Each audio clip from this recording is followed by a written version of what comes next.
Hi there, welcome to Let's Talk Tottenham. Another terrible result performance to talk about. Villa this time. Last home game, 10,000 fans in the stadium for the first time in a year, paying £60. I'm joined by Steve Singh. He was one of the 10,000. And I've heard all of these reports. I mean, the game has been overshadowed by reports that the fans were told to stay in their seats after the game. The players would do a lap of honour and only 5 showed up. So Steve is here to talk about what actually happened. An account of what happened by someone who was actually there. I mean, is this Harry Kane's last home game for us? Get his thoughts on that. Also, 4 years ago, Pochettino made the club a proud club to support. We were proud to support them. And in 4 years, it's gone completely down the pan. And now we've got this toxic atmosphere. So we're talking about how that's happened, why it's happened, and how on earth we can get back to where we were 4 years ago. So all that and more with Steve Singh in Let's Talk Spurs Become the Villains. Hi Steve, welcome to the podcast. Thanks so much for coming on. How you doing? I'm doing well, mate. Yourself? Yeah, not too bad. It's one more weekend and then we get a bit of peace for however many months it is until the start of the season. But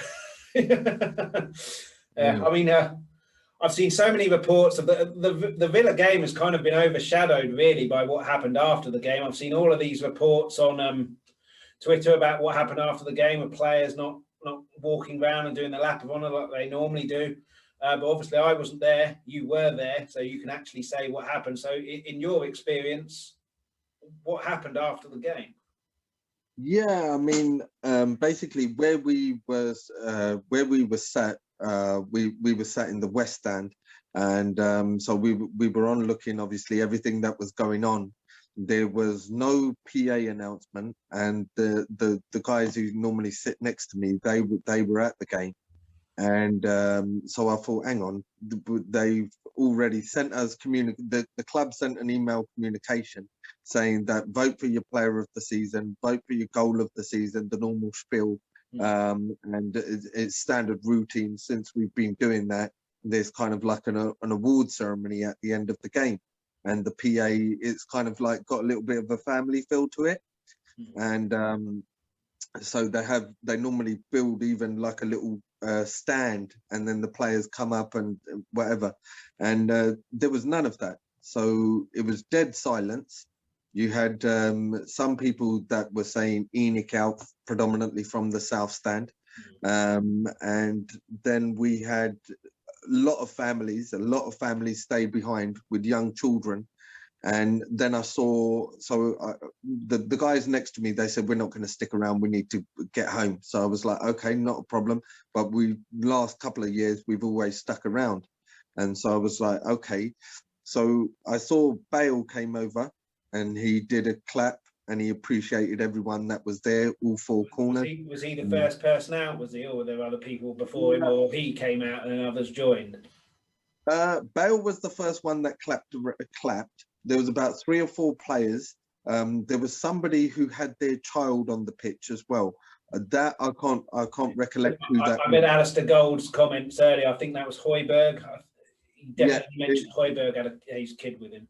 Yeah, it could well have been Højbjerg because the kid it ran off, and then I think Son was definitely there. So I know Son, Højbjerg was there, Gareth Bale was there, Harry Kane was there, albeit a little bit later than them. It was those 4 or 5. I mean, my take on that is like the rest of them, what were you doing? And I spent at least, I would say, I didn't count it to the minute, but about at least half an hour, good half hour. And then what I did is I came out and then went back in, and then I tried to look further down the pitch where I thought the action was happening. And I thought, all right, I'll walk down the corridor, come out there, nothing. It was just literally stone silence. And the PA was just, this was after I left, that I found out that the PA was trying to usher the fans out. They said, thank you for your support and your attendance. Please keep a safe distance when social distancing and masking when you leave the stadium. And it was like an automated like voice recording that they kept playing. It was almost like a fire alarm. Please exit the building. Well, I read on Alistair Gold's thing that they said that a lot of boos. People refused to leave, Enoch out, chants, and then players then came out to almost as if someone had said they're not going to go unless you go out. So go out, do your stuff, and then people will leave. But I don't know if well, you stayed that long. exactly that. I mean, the thing is okay, if it's not the protocol to come out and do that, I understand. But if you've documented it on the membership emails, the season ticket emails, that this is what we're going to do after the game, you are going to get people who take their children, who, bearing in mind, have got a working day or a school day. It was it's a midweek game, so then obviously granted it was at 6 o'clock kickoff, but I didn't get home till gone past 9:30. So Yeah. God knows how long those other people that stayed around got home. But for me, I just wanted to just add, there was the apology from Levy, well, the statement from Levy before the game, and then afterwards, I was just thinking to myself, there's people like Harry Winks who we call one of our own, and I was just thinking, you're not. I've never felt so distant from that club, and it left a really, really bad taste in my mouth. Like afterwards, that I was disrespected like that. All I ask that you do, we'll clap you. We're not as much as we boo you, we also cheer you as well. That's what fans do. I think that's it. I think they obviously lost. They were terrible in the game. So we've obviously been labelled with a weak mentality. Maybe they thought, well, they're going to boo us. I don't want to go out and get booed after a game. But you pay £60, which is the most in the Premier League for the returning fans. I think Burnley didn't charge anything. It was free. But ignore the Arsenal game. But 10,000 fans, that's the most fans allowed in the stadium for at least a year. It's probably more, actually. You got kids there who are, wanting to see their heroes. Possibly Kane's last home game. He did come out, so we'll scrap that part. And we'll get to that later. And you say in your program notes or the emails, like you say, I'll stay until half an hour, whatever, the fans will do this, the players, sorry, will do this, do that, and then to just, we can't be bothered now. It's just, I mean, 4 seasons ago, it's not a particularly long time. That was 16-17 season. Pochettino was the most proud I've been being a Spurs fan, and 4 years isn't a long time. It's gone from up there to down in the toilet in literally no time. And you said yourself there, you've never been disillusioned, did you say? I can't remember the exact wording, but what do you think's been the change? Why do you think there's been a complete role reversal in not that long a time? So I was reviewing this, and I looked at this in a lot of detail. I'm pretty sure that everyone goes back to the season where we didn't invest for 18 months. So going back to that season, okay, the 18 months and everyone blames the ownership or whoever was to blame for that, of the non-investment costing the squad.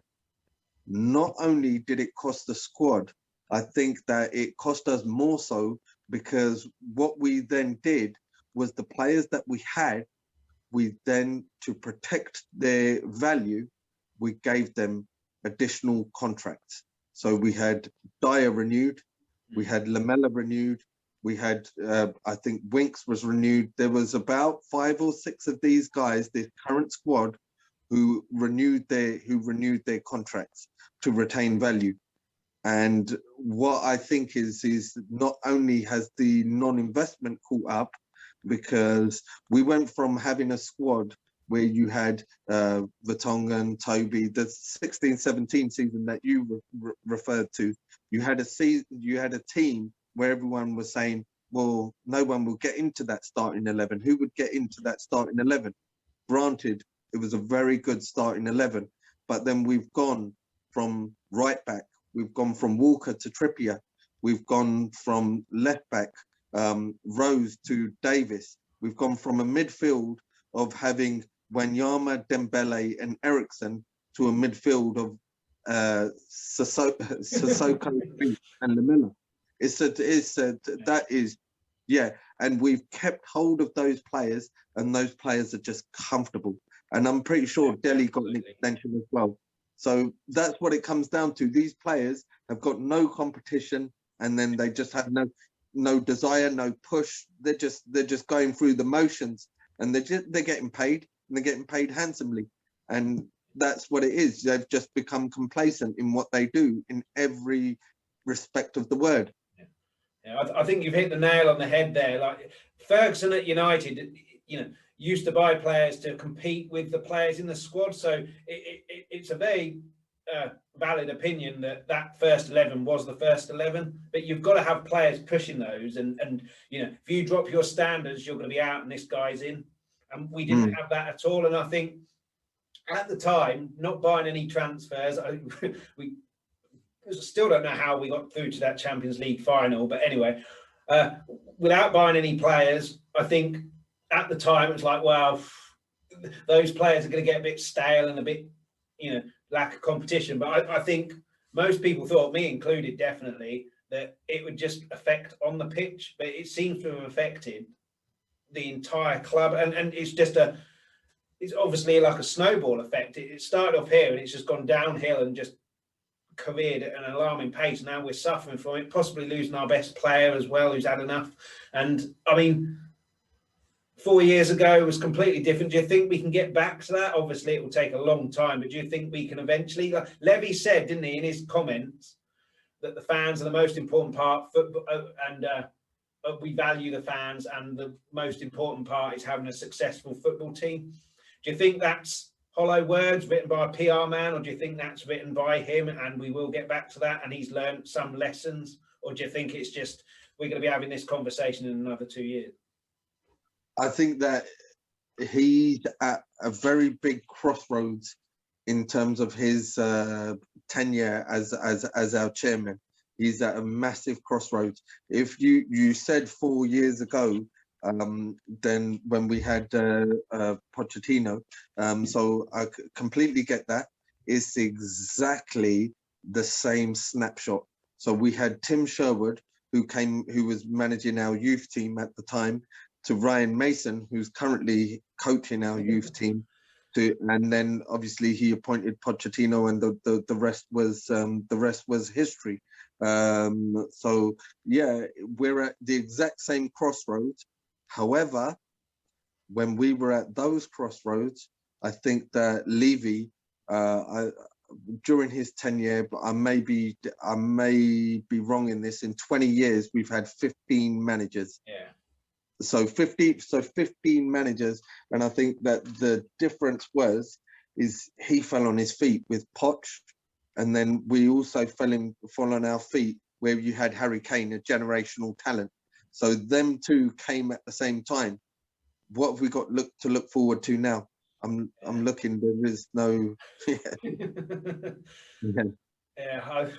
I mean, yeah. It's just depressing for me. I've never ever been one who's like, oh, I can't wait for the season to be over. But this season, I can't wait until that game's over, and then I can watch England. I mean, England are usually the frustrating one. But, I mean, speaking back at the stadium, you obviously felt disrespected. What was your initial thoughts there? Was it anger? Was it just complete disappointment? Was it just, I can't be bothered with this? What was your initial thoughts? And have they changed after a bit of a sleep and a day? Yeah. No, I think that my initial thoughts were this. I mean, I briefly messaged you, and you asked me what the general vibe was, and I'm not gonna lie, there was a lot of people that were bouncing because you're seeing your friends and and the social aspect, which is obviously massive in football. So that, and I was seeing the queues for the food, and then I saw that obviously the photos, some of they were as bad. You could see some of the pies were either overcooked or undercooked. I couldn't eat I ate one of the pies, and it was just not cooked inside. And I took literally one bite from inside it, and I was like, that's going to make me ill. so I stopped eating it. And there was a lot of people that said the same experience, and you've seen the photos online. So granted, if you're not going to get caviar and that kind of like smoked salmon, it's a football game, so you are going to get football food. But that was just, the beer was flat. You could see it was kind of almost like a token gesture. And then for me, what topped it off was the fans, the players not turning up at the end for that, just that appreciation. Okay, if they get booed, they get booed. But then if someone booed me and I'm getting paid 60 grand a week, then I'll just take it on the chin. If I know I haven't, don't want to be booed, play better then. But, then play better. I mean, it's one of those things. So for me, this is my fault on this whole thing. That if you've got there's people, money wasn't the issue. Money's not an issue. I'm not going to compare fans that go to a game to not going to a game. Everyone pays their dues in different ways, so we're all the same, right? We all love that same and support that same team and that badge like any other person. So we're all one big happy family, and Spurs fans are a different breed. I've always said that, and I always think that we're not like your normal football fan. And you know what? I wouldn't swap it for any other thing. And there are emotional it's an emotional roller coaster. You have your highs, you have your lows. Yeah. So I get that. But then, do you know what? I never felt this distance where I didn't sleep. I honestly did. I lost sleep, and I was on through anger, or just. It was just like, oh my God, this is the football team that I literally do blood, sweat, and tears. I've cried. A full-grown man cry like when our team has lost, and it's just passion, and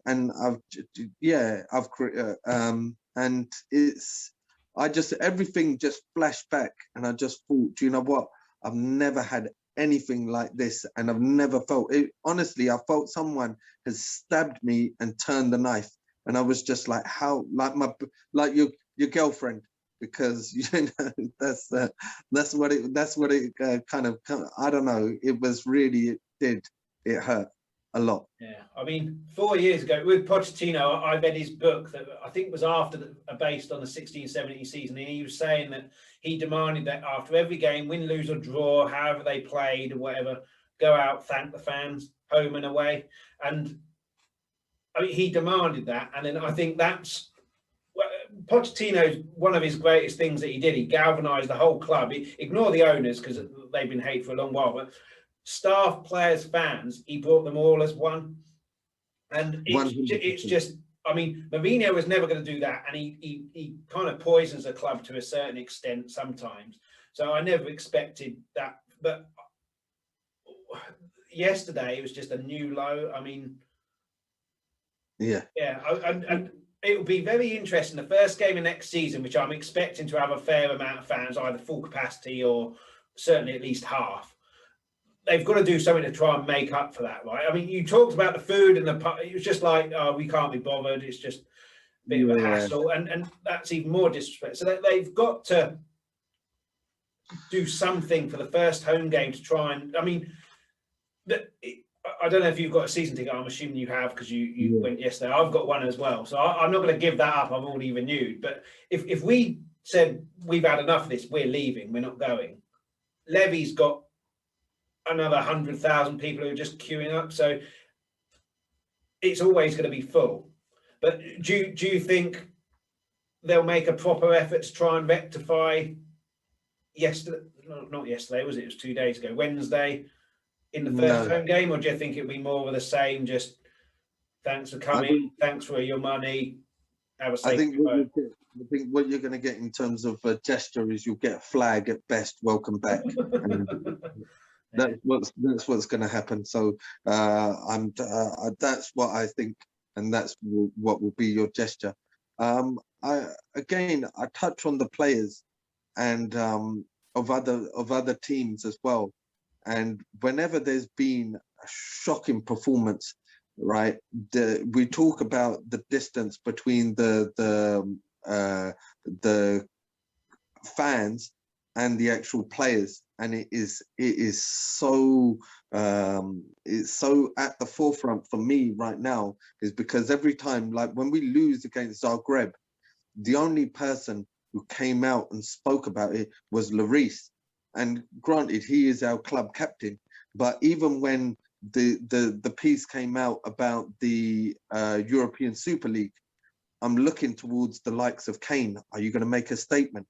You're the England captain, you're our vice captain. Are you going to make a statement? Lloris, Kane, nobody. All of them were just, and so then it kind of says to me that, well, you clearly don't care.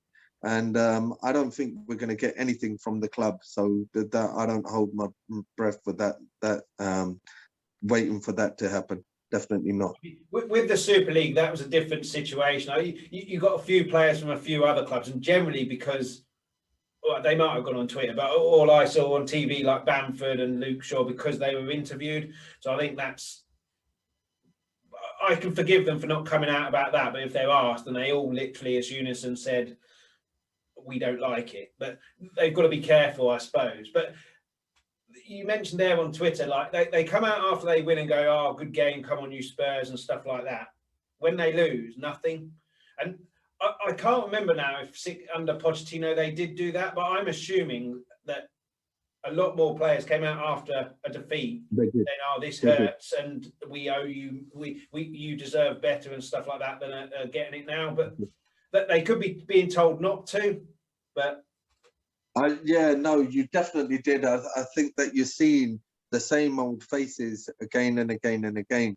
And but we did used to see a lot of the squad who would do post-match interviews, and it just goes a long way. I mean, after we lost to Dynamo Zagreb, I was just like, this is an all-time low. I've been humiliated, obviously, at work, and just ridiculed by other fans. And then it's just like, you just do not care. You're so distant. And like, if there's issues, there's clearly issues going on in the background.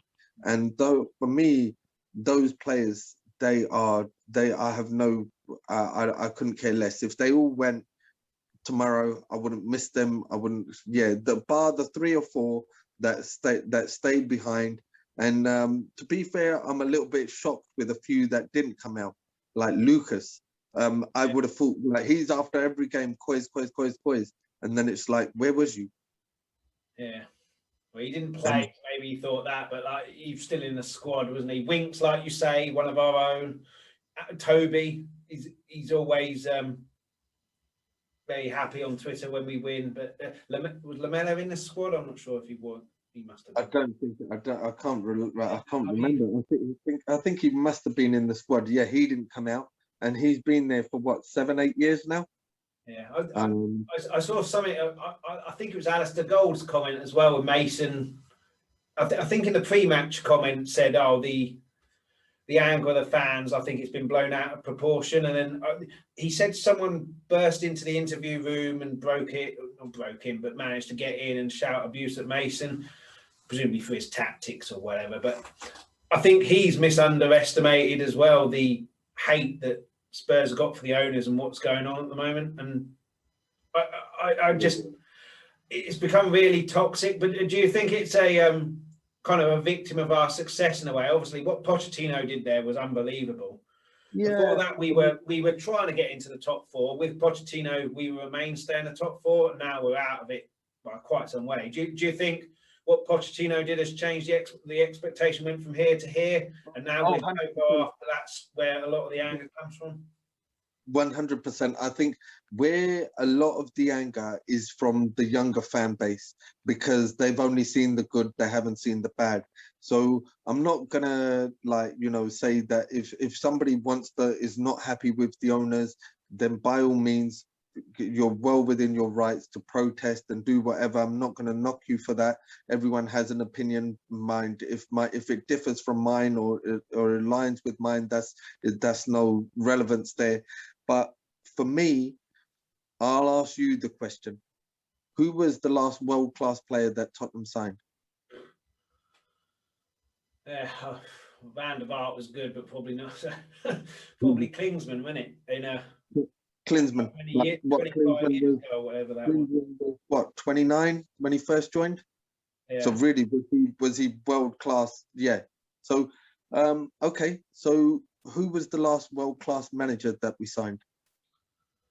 Yeah, I mean, you could argue Mourinho is world class because of what he's done, but I think world class in the past.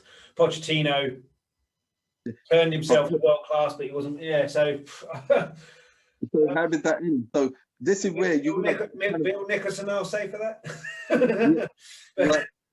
So you're asking so you've got a manager in Pochettino who's our most successful manager within the last 20 odd years, bar winning something which was criminal how we didn't win anything in 16-17.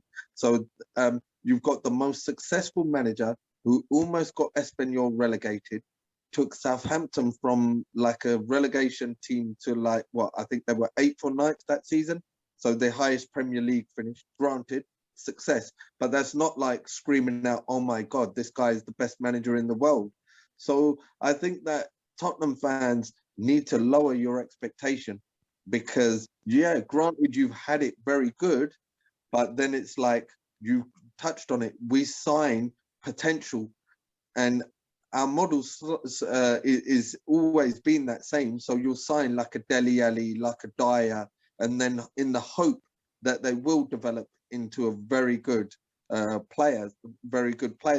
And under Poch, he overhauled that team massively, got rid of your Adebayors, your Asuakotu, your Bentalebs, he got rid of all of that lot. And then he completely if you look at the turnover in staff, in playing staff, it was unreal. But I see the one thing that I see as well is the youth team. I'm looking towards it, and maybe you've got like a few prospects. I want to see Jack Clark get given a decent run. You've got Troy Parrott, maybe who's done well at Hoffenheim, so presumably he'll come back. Skip with Skip. Yeah. So I mean, is the future really as bleak as what we're saying? Because everyone's saying, "Oh, you need a squad rebuild," but there's 2 or 3 players there. There's Harvey White, who's obviously played okay. Would you give him a few run of games? So yeah, I'm not saying. And then obviously you've got Joe Rodon, who's not really featured of late, and then you've got Tanganga. So we have got some young players there that Yeah, in terms of a striker, we've got Dane Scarlett, but I think he's 16. So, I mean, he's not Michael Owen, is he? He's not going to burst. He might do. He might be that good, but I think a loan would be good for him. But in terms of strikers as well, I mean, a couple of questions. Were there many Kane chants, or was it the normal one of our own, or was it Harry standing, stuff like that? They did, yeah. They were all chanting like basically one of our own. So it was, that was your chant. You touched briefly on Mason and the chants. Gareth Bale wasn't even warming up, and it was only until everyone was shouting out Bale, Bale, and then it was only until they were shouting that out, and then it was like Mason waited about 5-10 minutes. Nothing was happening in the game. And then all of a sudden, Gareth Bale's on. So it's like you've got a manager, and I feel for him, but how have we got to that sort of situation that you've got somebody who's managed the same amount of games as you and me? None. I feel sorry for Mason. He's a lot younger than me for a start. So, and he's got 0 experience. Second game in, he's against not possibly, one of the greatest managers in my lifetime. So I feel quite sorry for him. He's been chucked right in the deep end. There's no way he should have been managing that final. It was Mourinho's final, and the rumours that Levy got rid of him before because it would have been more money to sack him if we'd have won, I think are probably true knowing Levy. And it just begs the question, why the hell did we appoint him in the first place? That was his remit, to win a trophy. First chance he gets to win one, you don't let him and you get rid of him. And I think Harry Kane was gutted about that. I think he's worded it quite well that it was surprise. I think he was gutted. Alistair Gold's article I read, he was clapping the fans, but he was segregated from the other players. Do you think that was a kind of farewell, or do you think? No, for me, no one else for was me, with him. yeah, Kane has committed football suicide. So what he done is he signed his life away and signed a 6-year deal at Tottenham. If you look at the other players that I can mention in that same ilk, Jack Grealish, he's an Aston Villa boy. Obviously, we were close to signing him. There's no hiding that. That was obviously out in the public, and even I think his brother's part of his management team. I may be wrong on that, but he signed another 5-6-year deal with Aston Villa. You had Luis Zaha, who basically was at Palace, went to United, went back to Palace, his boyhood club, and he signed a 5-6-year deal. Tottenham and Arsenal were sniffing around him, but then you've given all the cards to the owners. So if no one meets their valuation, they're not going to sell you. So the contract gives you leverage, and he's lost all kinds of leverage on that deal. So I think that I don't think he was saying farewell, not at all. But I don't know what really with Kane. I will just say just one thing on Kane, which was very interesting. So we got to a Champions League final, we got to 2 League Cup finals, and we've had a third finish in the leagues. Okay, so granted, I'll give him a little bit of a pass, and he is world class, and I would always start Kane, even if he's 25% fit over any other player, because he is that good. So a 25% Kane, through on goal on 90 minutes, I'll put my mortgage on him scoring. Yeah, so he's that good. But he didn't score in any of the finals. No. He didn't score in the game at Chelsea. He didn't score in the game against Burnley or Palace when we finished second to Chelsea, where Poch went mad on the pitch. He didn't score in any of those big games. So for me, are you talking about the 2-2 Chelsea? Yeah, the 2-2 Chelsea. The first one, didn't he? I think he scored the first one. All right, but in the which other games did we play that season where we drew a couple? West Brom 1-1. West Brom, the West Brom game. There's a few of these games where he didn't turn up. So then you can't blame that all on the ownership.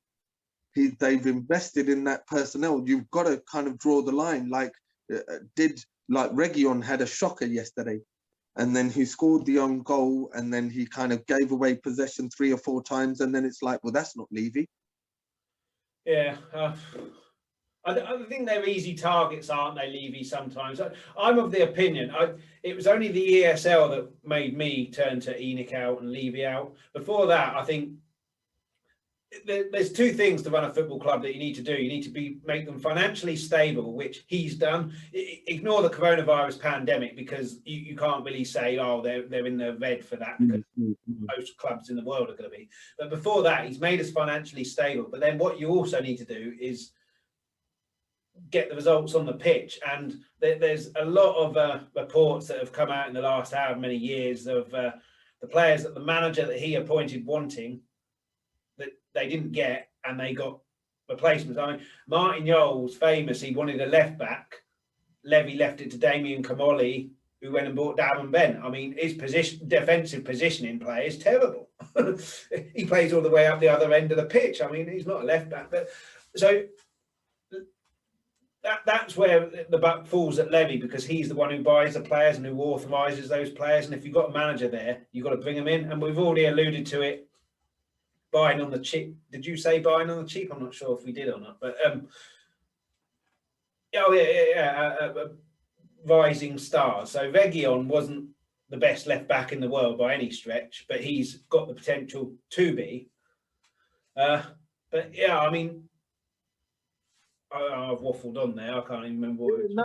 No, the recruitment for me is you go from being linked. So we had so you've gone from Newcastle. We always make these bum players look average. So that's like Sissoko and Wijnaldum scored like I think they scored a brace each when we played them and lost 5-1 last game of the season. Managed to finish third in again when Leicester won the league, and then we were linked to Wijnaldum, but then we ended up with Sissoko. Yeah. We were also linked to Sadio Mane, and then we ended up with Georgios, Kevin and Kundu. Yeah. And then it's just like the two that stand out for me that Pochettino wanted, the two that you've mentioned there, and we get, and both of those, I think they both went to Liverpool for about 30 million. I know Mane did, which it's not breaking the bank, is it? That no. So it's not like saying, "Oh, we want Grealish 100 million." Yeah. So I think that's where Levy has to hold his hands up, but I don't think he will. And if we do sell Kane and get, for sake of argument, 150 million, I mean, that is money that Liverpool have shown you invest that wisely, you can change your fortunes. I don't have any confidence at all if we get 150 million, that money is being spent wisely. And that's because Levy just hasn't given me that confidence in the past. But like the two players that you mentioned there, that the manager wanted, which we got players who have far less ability. And I mean, are you the same opinion, or do you think if we get 150 million, he was learning a lesson, we will invest that on whatever the new manager's players' choices are? So a more recent one.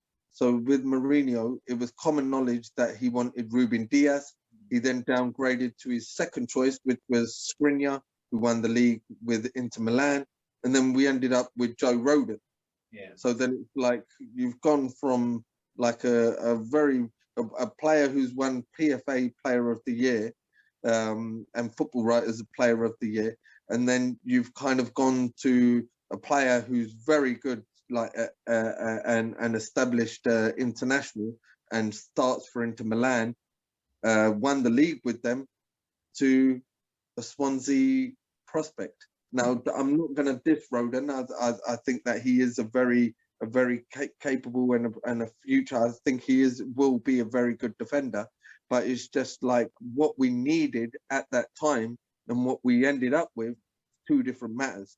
And that's where, when we've been within touching distance, so we had under Redknapp, we were within touching distance. We're linked to Luis Suarez, and then we ended up with Alan Nielsen and Luis Saha on freeze. And then we ended up again with Pochettino. Lucas Moura was the only investment, and then we had 18 months of nothing. And granted, maybe it's the manager that's done that. So I mean, Levy has alluded to potentially getting somebody in like this fan board thing. I don't actually know what he's proposing. And there was a statement that was released a few days ago as well, just touching on that. For me, I would like it to be a ballot where everyone gets to say, everyone gets to vote for whoever it is, and it's kind of like an interview process, and then you kind of make a short video snippet or something of what you want to do. The person who will get my vote will be the person that would say that we need a director of football, and Levy needs to step aside from the transfer dealings. He's just wants to get involved in every aspect of the club, and it's just not working. Do you think he would step aside if you got that wish? So, and then they said, we need a director of football, you need to stay away from track. Do you think he'll listen, or do you think he'd then go, well, I was only one person, I own the club? Well, I don't own the club, but I'm the chairman. He owns 30% of the club. Right. He owns 30% of the club. So there's no, he's not going to go. So that like you can say that Levy out, it's not going to happen. But again, what you can do is then have a say in what he actually has control over. That I think that that's not an unreasonable request, that somebody just say that, can you leave that? Do you think he will if someone requests that? Do you think? Sorry, what was that? Do you think he? I think so. I think so, because it's a compromise. It's a compromise. So would you, if somebody said to you that they want you either gone, or so it's all or nothing. So you're either out the door. He's not going to do that. So I think it's a happy middle ground. I don't think I think that's something that he would seriously consider. Yeah, I wouldn't write that. I'm afraid I have to disagree. I think he's so arrogant. I think that the whole negotiations of players, I think the Lloris deal was a brilliant deal, but I think it was a terrible deal in the way that I think it's made him think, I'm Daniel Levy. I can get any player I want at whatever deal I want. And I think he's a businessman at the end of the day. I think he sees transfers as negotiations. And the ESL, I mean, fair enough, you're disrespecting Tottenham, but you're potentially disrespecting every single club in England, barring the other 5, because a lot of them will go out of business because a lot of greedy owners have jumped ship. And no apology on that. The apology for that was literally just justification about why he did it. The kind of hollow apology in the programme, and you can't criticise him. He didn't go down into the changing room and say to the players, do not go out there, stay indoors. But it's the kind of atmosphere I think that's been created since Pochettino left.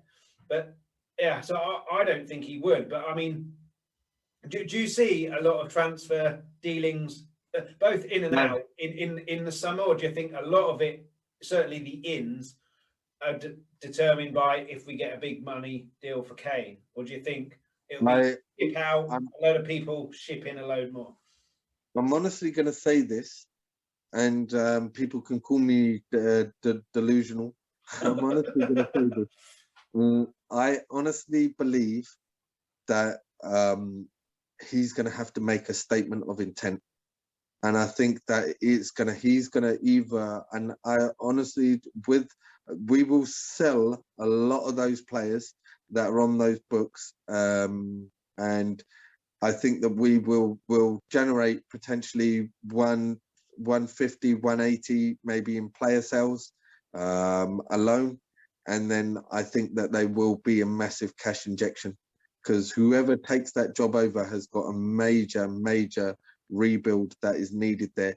Granted, they are going to kind of have to have a happy medium on some of the areas, and you're kind of going to have to integrate Sessegnon back, Skip back, and that will alleviate that pressure financially, because you kind of have got players that haven't played with this current lot and have had a very limited squad time. So I think that there are a few areas, and I genuinely believe Kane will stay for the reason why I said.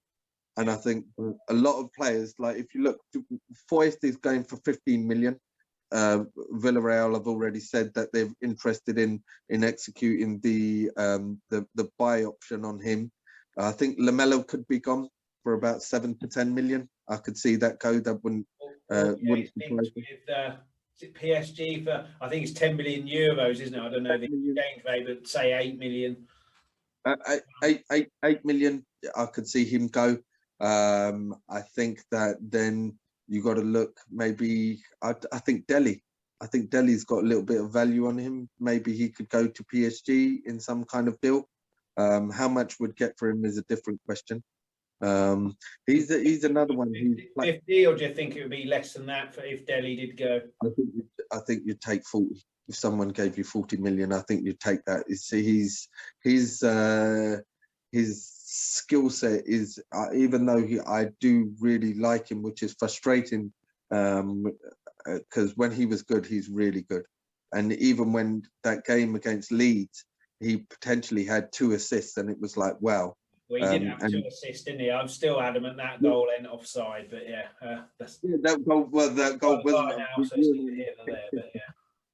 That wasn't offside, so he would have had 2 assists. That on any other day, that was 2 assists. So yeah, I think there will be a sizable.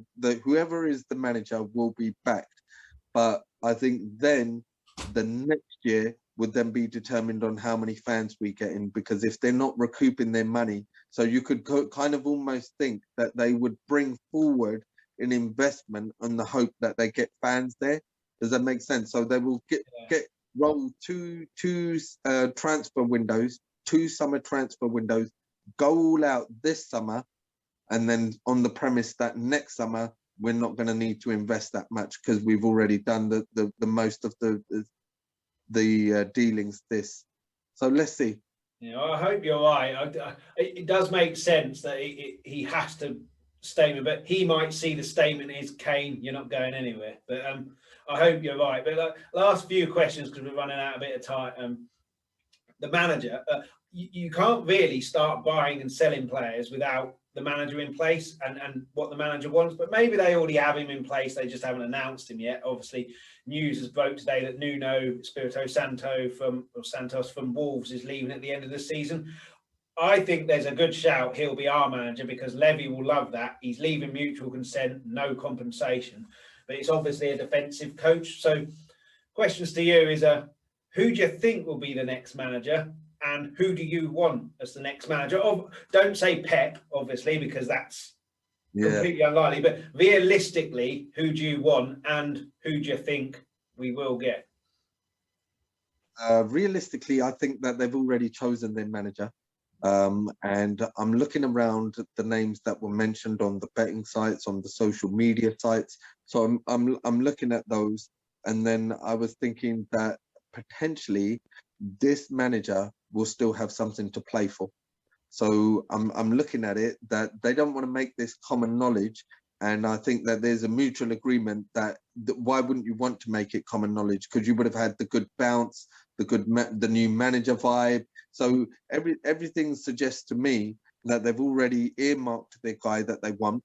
They know who it is. I was looking at Inzaghi and Lazio. They've got nothing to play for.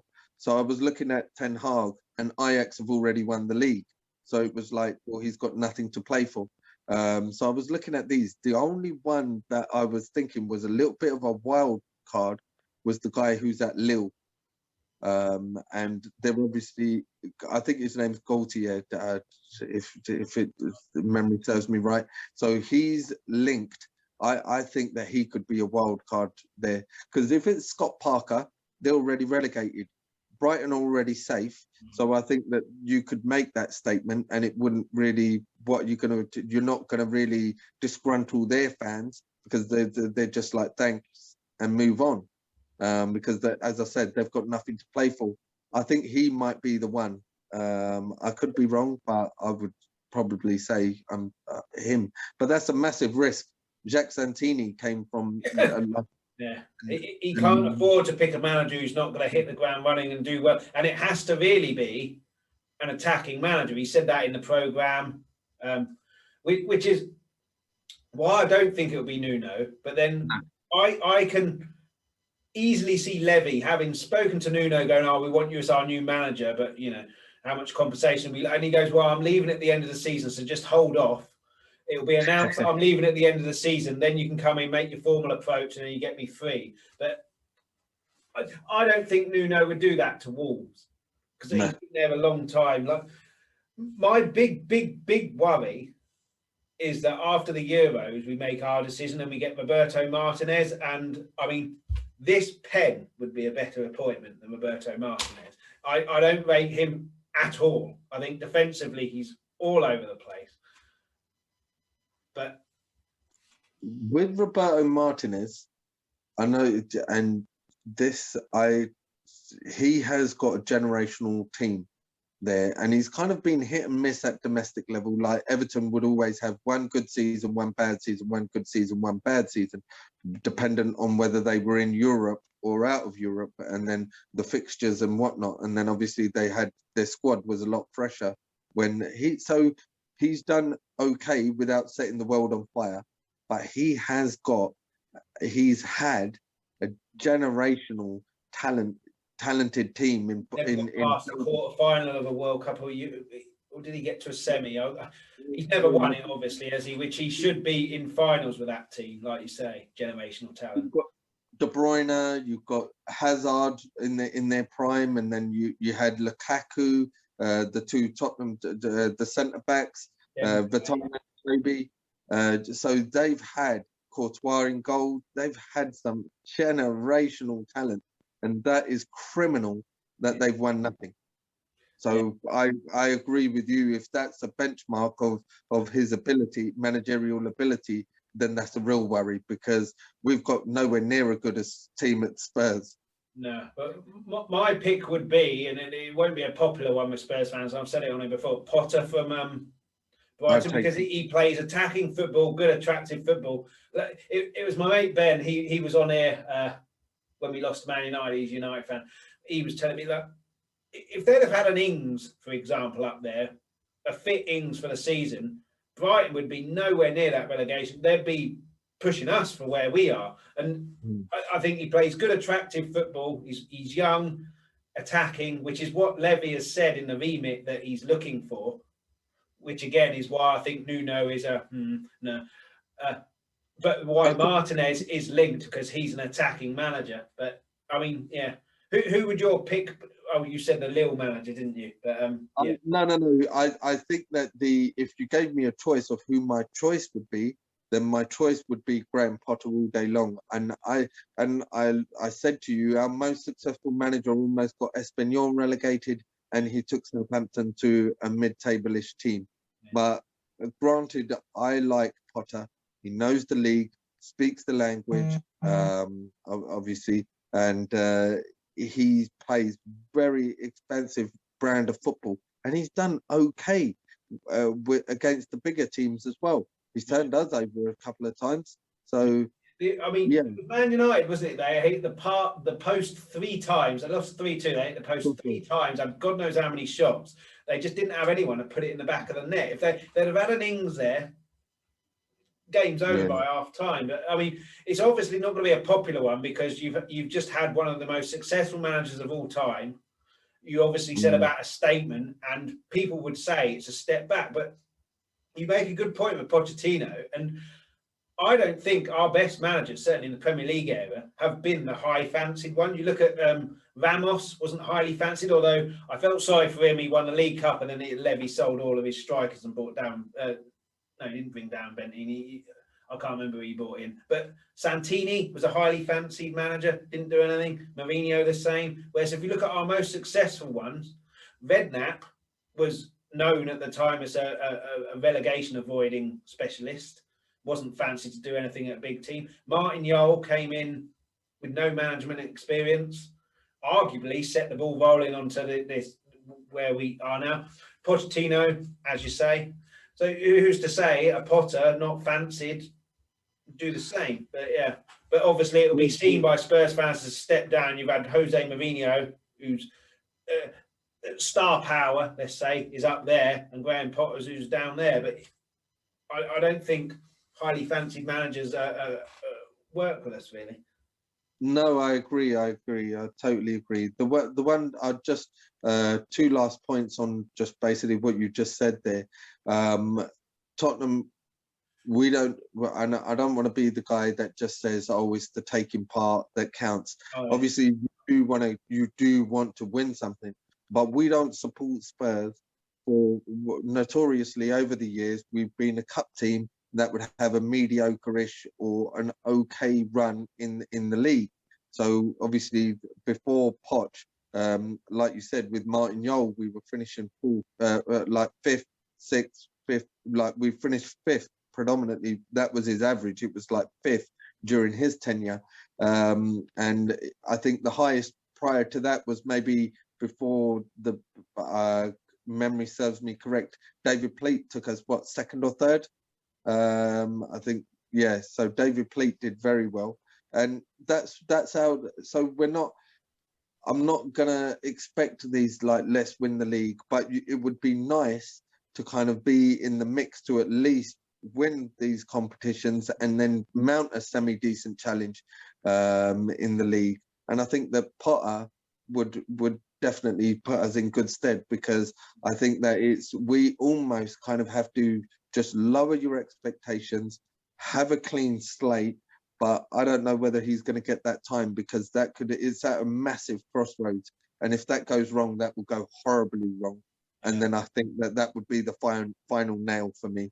If you employed Potter and it went like literally went the wrong way from there, I don't think there's any way to come back. The fans won't have that. No, yeah, I mean, it's a huge decision for him. It's probably his biggest, but unfortunately, we've run out of time. I'm off to go and see Mortal Kombat.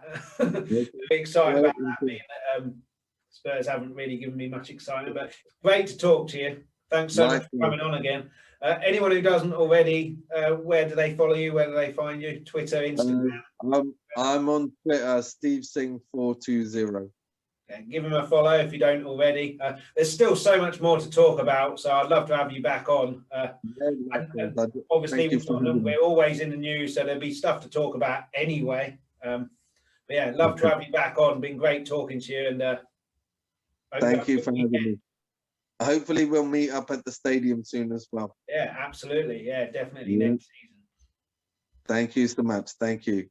Yeah, no problem. Thanks for coming on. Bye-bye. Thanks so much for watching. Before you go, please make sure you give the like and subscribe buttons a click. Any questions, comments, or any suggestions for future episodes, if you just add those into a comment on the YouTube video.